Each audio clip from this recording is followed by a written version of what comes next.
பேட்டிங்ல என்னன்னா சுத்தமா அடிக்கவே மாட்டீங்க, பவுலிங்ல என்னன்னா ரன் நிறைய கொடுக்குறீங்க, ஈஸியா ஒரு கேட்சை விட்டுட்டு இருக்கீங்க.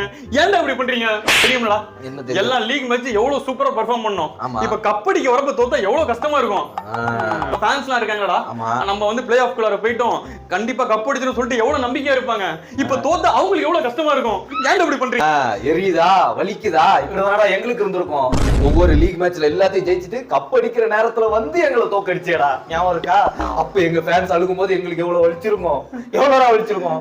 அதனாலதான்டா எல்லாமே இப்ப பண்ணிட்டு இருக்கோம். ஒரு கேட்ச் இல்ல 120 கேட்ச் விடுவேன்டா. அடுத்த மேட்ச் ஜெயிச்சிடலாம், ஃப்ரீயா விடுனா. அப்படியாடா? ஆமா ஆமா, அடுத்த மேட்ச் மட்டும் ஜெயிச்சிடலாம். அப்ப ஃபைனல்ல போய் அவ்வளவுதான் காலி. அங்க போய் தோக்கடிக்கணும்ல, உன்னை பாக்கணும்ல, உன்னை வெறியா அந்த பேர் அவங்க இந்த பயத்தை அங்க பாக்கணும்ல. நானு என்ன சைலண்டா நான் பண்றேன்டா, சைலண்ட் ஃபைனல்ல உன்னை சைலண்ட் பண்றேன்டா நானு. வேணாம்